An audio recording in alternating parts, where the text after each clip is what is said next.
Guys, this story is actually super horrifying. I just discovered the story of Gisèle Pelicot that happened in France. Let's go for it. Possible que cet homme avec qui j'ai partagé ma vie au bout de tant d'années ait pu commettre toutes ces horreurs.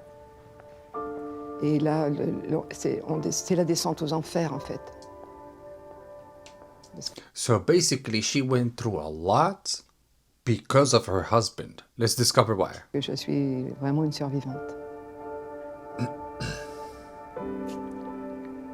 My name is Gisèle Pelicot, and this is my story.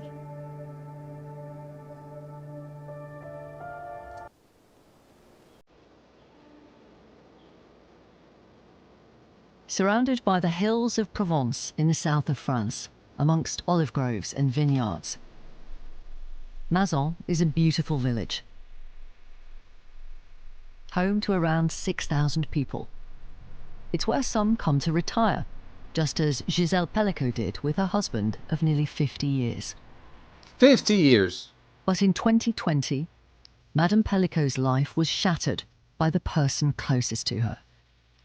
Behind closed doors, and for almost a decade, her husband had been drugging and raping her while offering her to at least 70 other men in order for them to rape her too.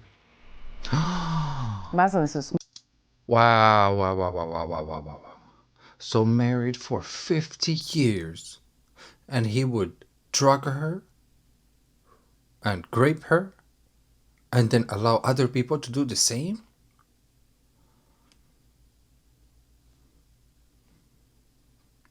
That is horrible, guys. Horrible. I don't even know how to address this. Like, wow. Like, you would think, 50 years of marriage and then somebody that you're supposed to love actually does that to you? Wow. I don't know about you guys, but this is truly some evil stuff, Very evil stuff. small place in southern France. It's very close to Mont Ventoux, which is a very pretty area. I had never heard of Mazan before, and I think anyone in France had no idea that something could happen there, but it could have happened anywhere. It can happen anywhere. In November 2020, Gisèle Pelicot's life was turned upside down in the most unimaginable way. She was shown photographs of herself drugged, lifeless, wearing underwear she would never have worn, and being raped by a man her husband had met online and had allowed into their home. Oh my goodness. So that's how she discovered everything, by actually looking up pictures of her. So how did she not even know? And you're gonna tell me how did she not know? Well, that's because she was maybe getting severely drugged by her husband.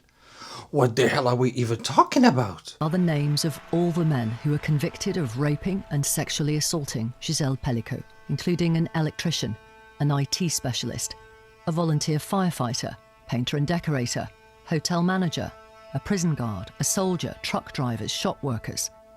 They were husbands, fathers, all kinds. grandfathers. Dominique Pelicot instructed the men who were coming to his house to sexually abuse him. And I don't even understand, why would the husband have that kind of kink, that kind of fantasy? What the hell is going on with the husband? Wow, the husband must be one of the most evil person you would think of. And the fact that even after 50 years of marriage to him and she did not even see it coming, what the hell is going on in this couple? His wife to park here, a little away from their home. The men came from within a 30-mile radius, and once they arrived, he told them to undress and warm their hands so as not to wake Madame Pelicot. He didn't tell them to use a condom. One of the men was HIV positive. Dominique Pelicot filmed and meticulously catalogued the abuse of his wife. He had thousands of videos and images stored on his laptop. The quality of the videos was actually very good. We could really see the expression on the faces of Dominique Pelicot and the abusers. So it was very, very disturbing. That is very the sexual disturbing. abuse of Gisèle Very. Pelicot might never have been discovered if it wasn't for a pivotal moment. So what was the pivotal moment? Il est en train de filmer sous votre robe. Si, vous portez plainte. Il est en train de filmer sous votre robe le téléphone comme ça à l'instant. Vous avez de la chance, je vous jure, c'est ma mère, je vous arrache la tête. In September 2020, at this supermarket, Dominique Pelicot was caught upskirting, filming underneath women's clothes. The security guard who caught him urged the women to report him to the police.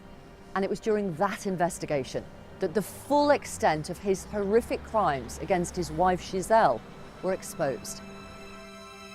When Pelicot told his wife what he'd been caught doing, he sobbed and said he feared she was going to leave him. He promised her he would never do it again. That same night, he drugged and raped his wife once more. The trial lasted just over 3 months. It was the first time Madame Pelicot had seen her now ex-husband since his arrest. It was also the first time she came face to face with the 50 other men who'd raped and sexually assaulted her. 50 other men? 50? What the hell? Wow. Her husband was a criminal and he probably was doing a lot more than what they got him for. If you're telling me that for 50 freaking years, or it's after 50 years that he now got caught because of something he did for just a couple years, no. That husband must have been sick from the very get-go, and he has been doing something to his wife since the get-go. That's why he was like, oh, I was too afraid because you were gonna leave me or everything. But look at what happened at the end after he did everything that he did. He still got left by himself, and he's rotted in jail now. People began to gather to support Madame Pelicot. Hey, poor Madame Pelicot. Her decision to waive her right to anonymity meant her story resonated across the world. There's not one woman around the world that feels that she couldn't be Gisèle Pelicot. She knew her husband for 50 years. She didn't do anything wrong, and still... That's the dangerous part. Now that this case right here tells you that now you cannot trust your spouse even after 50 years of marriage? What the hell are we talking about? And that's what this case is settling. At home when you're That's what's going on. It can happen to you. She's an extremely intelligent woman, but she's also a simple person. She's very genuine, she's very sincere, and but she's extremely tough. Now, as she releases her memoir, and in her only UK TV interview, Gisèle Pelicot speaks publicly for the first time about her ordeal, about the impact on her family, and why she's so hopeful for the future. Can I take you to the autumn of 2020 when your life as you knew it changed forever? Everything changed. Your That's husband it. was arrested for the crime of filming underneath the clothes of 3 women in a supermarket. He told you what he had been caught doing and that he'd had his phone and computer seized. How did you react to that? J'avais vu qu'il avait changé, donc je lui ai dit est-ce que tout allait bien, et c'est là qu'il m'a avoué qu'il avait fait une bêtise, qu'il avait fait 2 photos sur les jupes de 2 ou 3 femmes, donc bien sûr, et s'est mis à pleurer et en me disant je ne veux pas te perdre. Je crois que son obsession, ça a toujours été de me perdre dans sa vie. Donc là, il me promet que ça va lui servir de leçon et qu'il n'est pas prêt de recommencer. So after going to the supermarket with his wife and after filming a couple women under their skirts and everything, and telling her what he did, and he was crying and he doesn't want to lose her and everything, and he still that same night went, drugged her and raped her after that. What the hell is going on with this guy? Donc je lui dis que je garderai ça pour moi, je n'en parlerai pas à mes enfants, ça sera un secret, mais que bien sûr qu'il n'y aurait pas de prochaine fois parce que je partirai. Et je découvrirai le 2 novembre l'ampleur de ce qu'il a pu me faire subir pendant une dizaine d'années. 10 And it was at the police years? station that you discovered what had happened. An officer requested that you and both of you come to the station. He talked to you and your husband separately and asked you questions like what your husband's character was like, what was a typical evening, if you like to entertain, if you were into swinging. He then informed you that your husband had been taken into custody for aggravated rape and drugging you. So it's the cops who came through with the case. After that, they investigated probably the husband after he did what he did at the supermarket. And so it's in this part where she is learning of pictures, learning of possibilities that her husband has been doing a lot more damage than what he said. He said he was going to show you some photos that you wouldn't like. Can I ask, Madame Pelicot, what you saw when you looked at those images? Je vois 2 ou 3 photos, mais je ne me reconnais pas sur ces photos. Parce que cette femme, elle est comme morte sur son lit. Il y a des hommes qui sont à côté d'elle. Je ne comprends pas qui sont ces hommes. Je ne les connais pas. Je ne les ai jamais rencontrés. Et là, c'est une déflagration. Je suis dans un tel état, c'est un tsunami. J'ai mis un certain temps à réaliser. Je crois que j'ai commencé à réaliser une fois rentrée chez moi, quand j'ai appelé mon ami, parce qu'on me demande de ne pas rester seule. Je lui dis, Dominique est en garde à vue et m'a violée et fait violer. C'est là où je prononce le mot viol, au bout de 5 heures d'interrogatoire, quoi. Je réalise, en fait. Je mets les mots sur le crime de M. Pelicot. It was the officer who had said to you, 53 men came to your home and raped you. That moment, it must have been devastating. It must have been as though you're plunged into a parallel universe, perhaps. Je réalise, oui, quand il me donne le chiffre de 53, il y en aura bien plus, on découvrira qu'il y en a bien plus, mais qui n'ont pas été arrêtés. Il y en a... So 53 that they could recognize, and they're still saying that there's still probably another 20, 30 out there that's not been recognized. Wow. That is crazy. How did the husband could allow such a thing, you know? Let me know down in the comments below, guys. How do you feel about this whole case? Like, this is absolutely ridiculous now, you know? 20 ou 30 qui se baladent encore dans la nature aujourd'hui.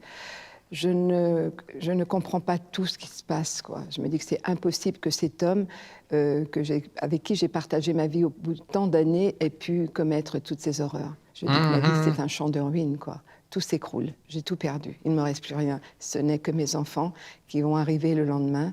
Et là, c'est la descente aux enfers, en fait.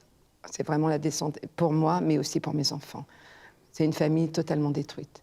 On est pulvérisé dans l'horreur, en fait. The police found 2 photos of your daughter Caroline on his computer, asleep in bed, taken by him. Caroline believes her father abused her. He said he hasn't. Can I ask what you believe? Ce que vit Caroline aujourd'hui est extrêmement douloureux et sa souffrance vraiment me bouleverse. Il y a ce regard incestueux sur sa fille, bien sûr, qui pose problème. Il y a ce doute aussi qu'il la condamne à un enfer perpétuel. Et elle a porté plainte aujourd'hui contre son père. J'espère qu'elle obtiendra les réponses. En ce moment, je la soutiens. On a renoué depuis quelque temps, où elle m'a appelé juste avant Noël. Mais pour ma fille, c'est la descente aux enfers aussi. Yeah. And it put immense strain on your relationship between you and your daughter. Can I ask how you are?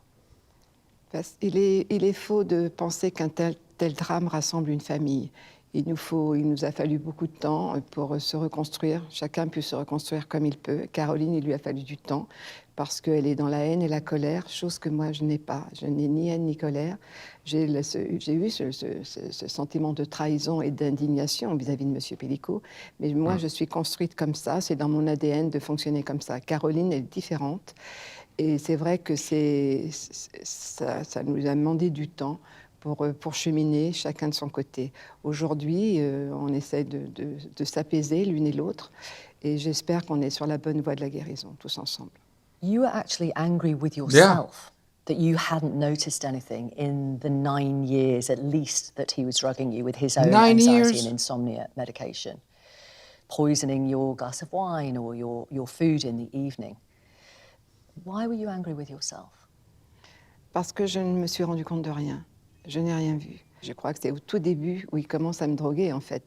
Et que je ne me souviens pas de ce que j'ai fait la veille. Et je lui dis, tu ne me droguerais pas par hasard. Et quand je le vois s'effondrer en larmes, j'ai tout de suite pensé qu'il pouvait y avoir quelque chose qui ne collait pas. Parce que j'ai une excellente mémoire. Je me rappelle vraiment de beaucoup de choses. Et là, je ne me souvenais pas du tout de ce que j'avais fait la veille. What you also didn't know at the time is that as well as drugging you, he was giving you a very powerful muscle relaxant so that your body would slacken and dilate, which is why you believe you never felt pain the day after being raped by him and other men. C'est vrai que cette question m'a été posée au tribunal par les avocats de la défense, les femmes surtout, qui m'ont dit « mais comment se fait-il que vous n'aviez pas de soucis, pas de douleurs et tout ?» Mais on l'a compris quand on sait qu'ils mettaient des myorelaxants dans les produits. Et parce que je pense que s'il les a... So literally, the husband had planned everything from the get-go. He was drugging his wife and he was giving her muscle relaxers. That way she doesn't feel the pain or nothing. But God damn. And on top of it all, he was also going for the daughter. So you're also telling me that there's some very disturbed behaviors on top of his wife going on in the same household? Wow. This guy, I swear, and the fact that no one saw anything for 9 to 10 years? Like, what the hell is going on in that house? Pas mis, le lendemain, j'aurais souffert, c'est vrai. Quand on sait tout ce qu'ils ont pu me faire, les images de ces vidéos sont... And the fact that they made so many pictures and so many videos, like literally they thought that he was not gonna he literally thought that he was gonna get away with it. That's what he thought, probably, you know? Vraiment insoutenable, intolérable. C'est ce que j'ai dit, j'ai été sacrifiée vraiment sur l'autel du vice, quoi. J'étais une femme martyre, qu'on a donné en pâture à tous ces individus. Savoir quand même qu'il y en avait un qui était porteur du VIH, c'est une chance que je n'ai pas eu ce VIH. Ça aussi, je pense qu'il y a eu des connexions quelque part là-haut qui m'ont protégée. Parce que je suis vraiment une survivante. Yeah, she is a survivor. The question you will have asked yourself over and over is, why? You write. Yeah, why? That's the big one. He had wanted to force an insubmissive woman into submission. In the end, you say you were punished for saying no to his fantasies. Is that an explanation for what he did? For why he did it? Je le pense. Oui, parce qu'il aurait aimé que je pratique l'échangisme et je me suis toujours refusée à ce genre de pratique parce que je suis une femme pudique et il était hors de question d'aller dans ce genre de club. Alors je pense qu'il avait trouvé la parade en me soumettant. C'est ce qu'il a dit, j'ai soumis une femme insoumise parce que dans mon couple, j'étais pas du tout une femme soumise. Au contraire, j'ai toujours travaillé, il a toujours partagé les tâches ménagères, on a toujours été un couple assez moderne, même si on s'est mariés dans les années 70. Donc tout ça, je pense qu'il avait trouvé la parade et il a assouvi ses fantasmes en me soumettant chimiquement. You made the remarkable decision to let the world know who you are, to waive your legal right to anonymity, which meant the trial of all these men would be opened up to the public and the media, and everyone would know who you were. Why did you choose to do that? Quand j'ai pris la décision de m'opposer au huis clos, j'ai voulu que la honte change de camp. Parce que pendant plus de 4 ans, cette honte, je l'ai portée et je trouvais que c'était une double peine pour les victimes et une souffrance qu'on s'infligeait à soi-même. Et je me suis dit que si j'avais été capable de le faire, toutes les victimes pourraient le faire. Et j'en suis persuadée. Il ne faut pas qu'elles perdent confiance, il faut qu'elles osent rendre leur procès public. Ça, c'est très important. C'est aussi une manière de se reconstruire. Yeah.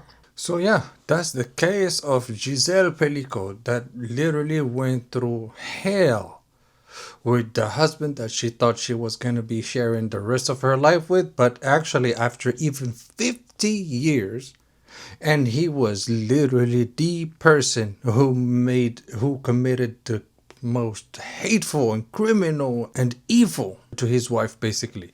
And she totally deserved to fight everything that she needs to fight, and he totally deserves to rot in hell. and rot in jail, basically. And on that note, guys, let me know how do you feel about this whole case, because this is absolutely horrible. And let's talk about it down in the comments below. Don't forget to like this video and subscribe to the channel, guys. Until next time, peace.